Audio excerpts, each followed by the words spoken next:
What was hands down the worst day of your life? Write in the comments what you think about it. Your worst day? Enjoy the show. Story 1. Facing my abuser in court and having the judge tell me he wasn't going to grant the restraining order because he didn't think what happened was all that bad, and that he didn't understand why I thought I needed protection from the man who terrorized me for 8 months. Story 2. The day I went to jail for Mike/Mip. Not the worst thing, but it was the events leading and after it that killed me. My friends I had been drinking with just left me on my own without telling me they were getting a ride, even though the plan was to get a ride. I had trust issues before, they definitely got worse after.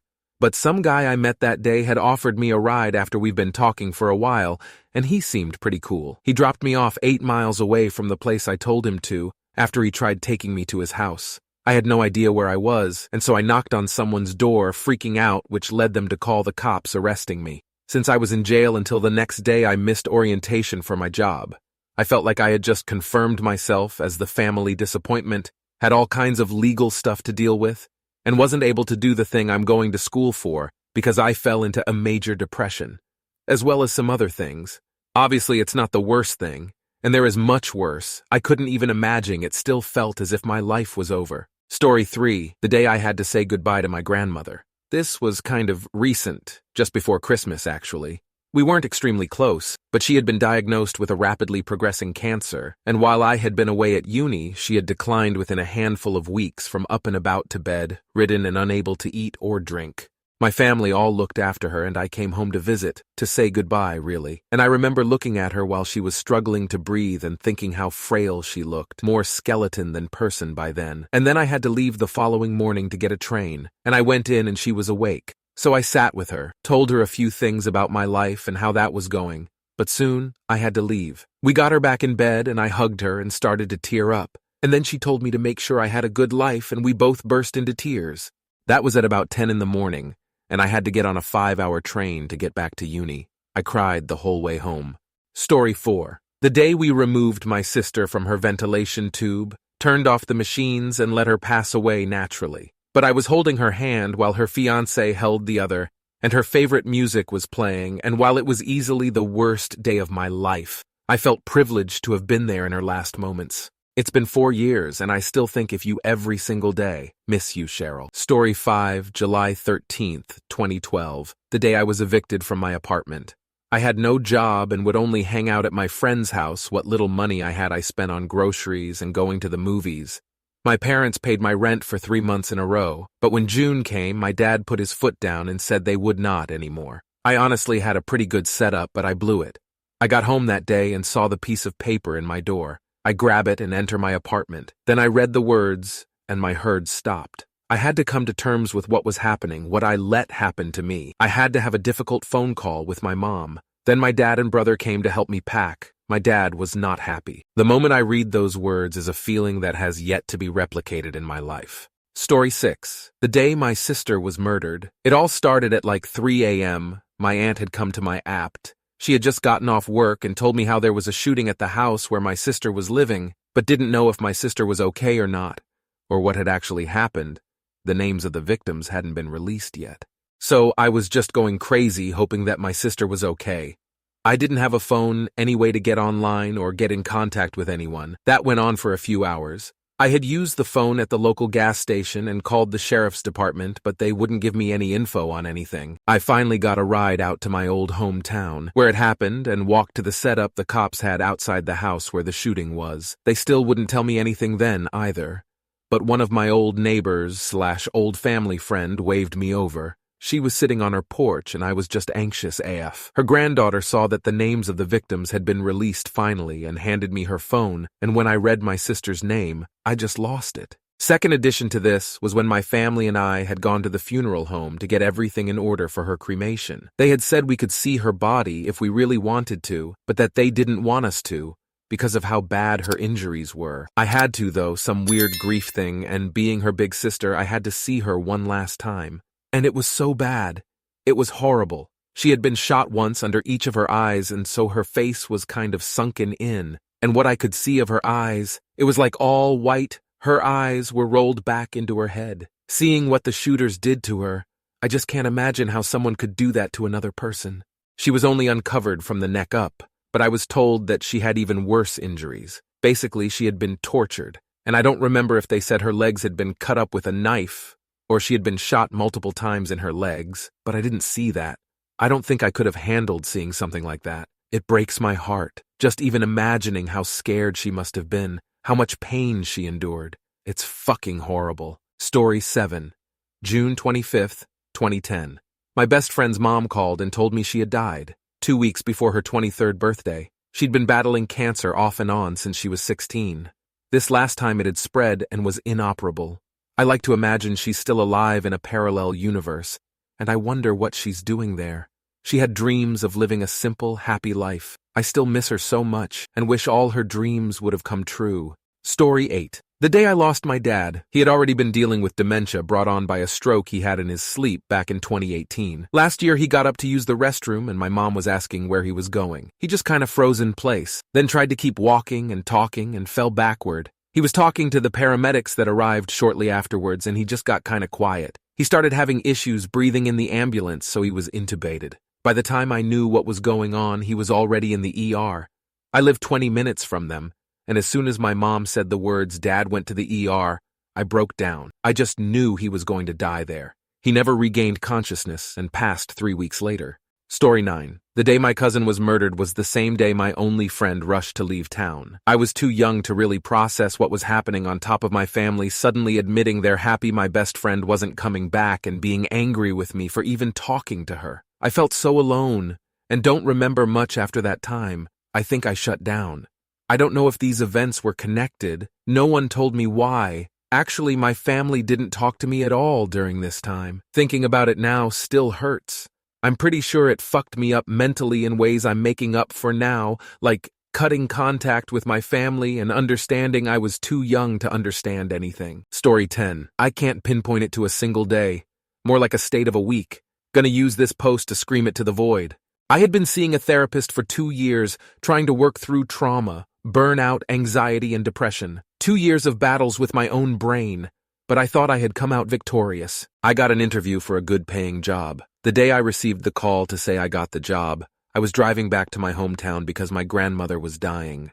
My grandmother has been one of the most important people in my life. It was already destroying me that she was slowly fading away. I told her I got the job. She was so happy for me.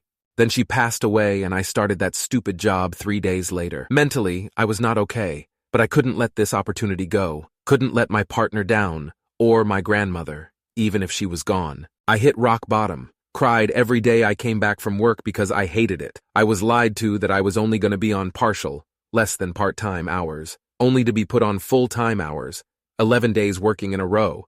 I begged to keep some days off. They were filled anyways. I lasted a week. The tipping point was me taking a bath and fantasizing about drowning myself. I had failed at my mental recovery. I had failed at keeping a good job. I had failed at grieving my grandmother. My family was so proud of me getting that job, and I was disappointing them, and I was having arguments with my partner. So what was the point anymore?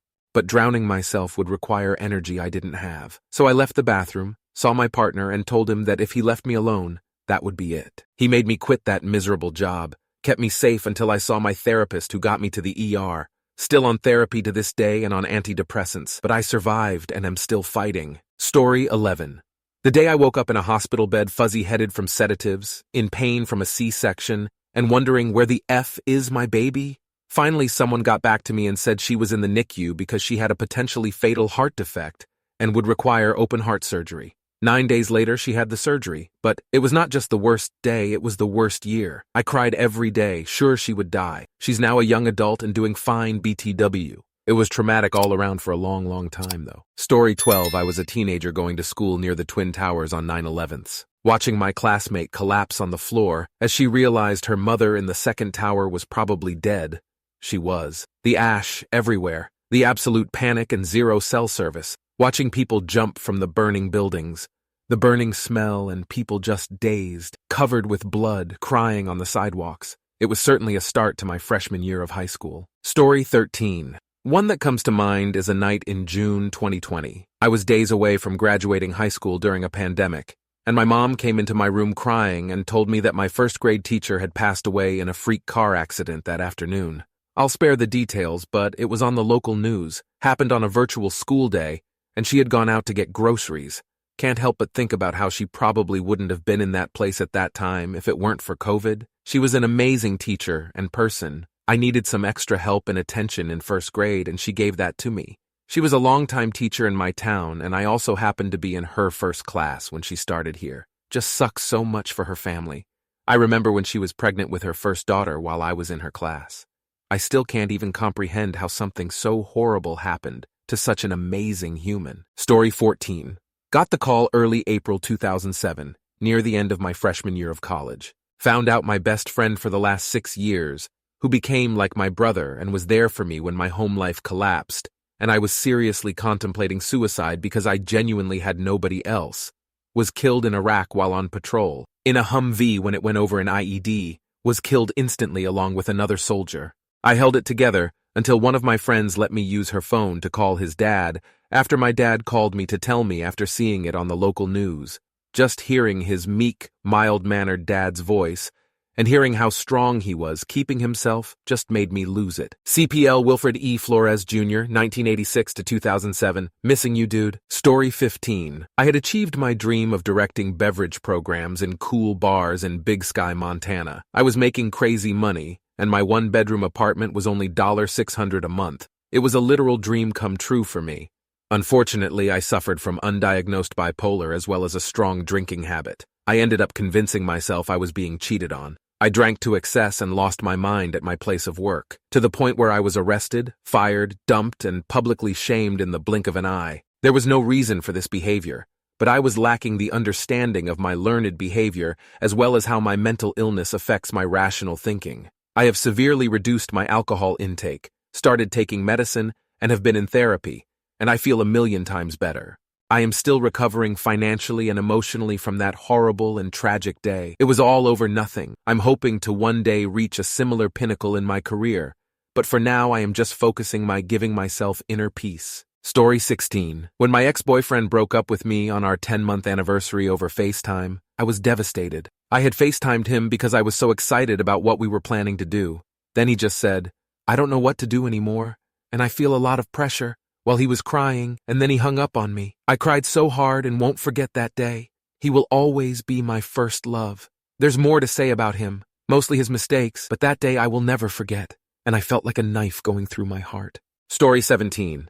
The day my youngest sibling died. My youngest sibling committed suicide in November of 2022. Just before my sibling died, they tried to kill their spouse, my sister-in-law, who thankfully survived. The amount of panic I felt that entire day was awful. It was truly the longest day of my life. I got the call at work that my sister-in-law had been shot, and my parents needed my sibling's address. I gave it to them and quickly left work. My sibling's house was about 7 minutes away from my job. It felt like an eternity. After I found out about my sibling's death, panic attacks ensued, and only became worse after I had to look at my sibling's 2 young children. I love those kids, and it broke my heart that they almost lost both parents that day. Losing one is hard enough, but the thought that they could have lost both terrified me. I couldn't stand up straight for 6 months following that day. It was literally a random Tuesday that changed my entire life. Story. 18 May 5th, 2023. I remember it vividly, even though I was really high on weed and having the worst effects of shrooms. I was living with my ex-husband in Missouri, so it all began a couple of days before, when I started to have delusions and a manic episode in which I started to break everything in the house and physically attacked my husband. So this day, I had spent the whole night awake, and around 7 in the morning I took his truck, also took his dog and put her in the passenger seat and drove all the way from Boonville to Columbia, all delusional. I made a stop at a farm convention where they charged $5 to get in, and as soon as I stopped and rolled the windows down, I looked at this man and started to make weird noises and move my hands like I was paying him with energy, and he just stood there with such surprise and let me in. I drove a few minutes inside this convention, smoked a cigarette and left. Then on my way to Columbia, I was feeling like I was running away from death, like if I stayed home I was gonna die somehow. Then stopped at a random street and parked in a woman's front yard. Then she comes out of her house and asks me to move the truck. And when I see her face to face, I started crying and calling her mom, and she rapidly notices that I'm delusional and takes my phone, calls my husband, and he calls one of his friends that lived nearby, and after like 15 minutes this friend arrives and I hugged her and felt like she saved my life. I was having an emotional breakdown so bad. Then my husband and his friend took me to the psych and spent 12 days in there. I was really ashamed for what I did, and it all because of one stupid decision, taking shrooms. I still felt pretty bad when I think about it, and this is the first time I talk about this in public. Story 19. The day I got arrested when I was 19 on the 3rd of March 2022. During this time, it was probably one of the most miserable, depressing, awful time in my life. COVID fucked up my life massively, and I left my mental health unchecked. It damaged my education, my relationships between family members, and everything else during that time. I should have gotten help before it was too late. So much has happened that I won't get into because it's a bit long, but during these times I've left my mental health unchecked, and I became miserable, impulsive, and no control of my emotions. So, a day before I got arrested, my parents had a go at me because my college called my parents and informed them of my lateness and my attendance. I didn't like the way my parents approached me about it at the time, and it really pissed me off. I ended up storming to my room and was pissed off for the whole night, and then came the worst day of my life. My dad woke me up despite the fact I had an alarm ready, and I was still pissed off from the night before, and him waking me up pissed me off even more. Showered, got dressed ready for college, I'm still very pissed off. I immaturely slammed my bedroom door and then slammed my front door. As I was walking down my road, my dad opens the door and calls me back to get inside, which pissed me off even more. I get inside my house and takes me into my living room, and my mom was already there at the side. I face him, and then he slightly pushes my shoulder, which enraged me. At that point, I was the angriest I've been. I ended up assaulting my own dad. During the whole fight, I came to a critical point of realization of what I'd done. I don't want to get into too much details of the fight, but I walked into my room, sat down my chair trying to process what just happened, and then I started cutting myself on my left wrist, with no thought process of doing it with my right hand. And then I hear a siren, a knock on my front door, and it was the police. Discussed all the details that has happened, and they informed that I was under arrest, but they didn't put handcuffs on me. Not that I cared, because I already felt like shit after what happened. They escorted me to their car and drove me to jail, or a holding cell. This whole situation happened at 7 a.m. crazy morning. The officers were really caring, nice, and didn't judge at all. I arrived at the police station. They searched me, questioned me. They gave me a thin mattress to carry and a sweatshirt and shoes.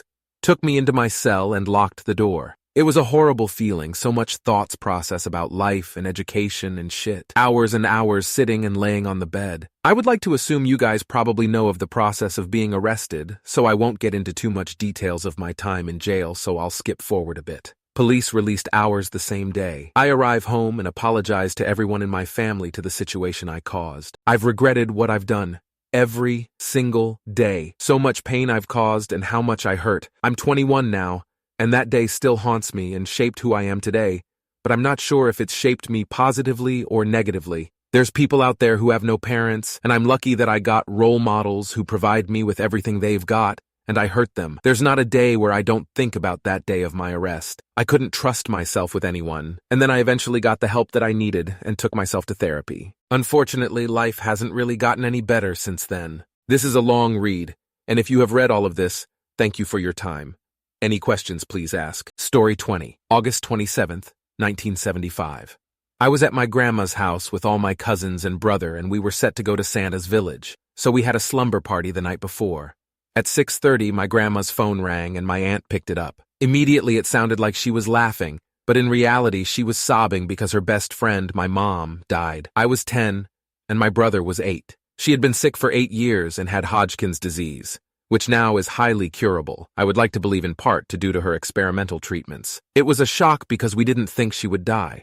That was 49 years ago, and I still miss her as acutely as I did then. Despite her illness, she was an awesome mom and was only 29 when she passed. Thank you very much for watching. If you liked the video, like it. Be sure to write comments and share your stories.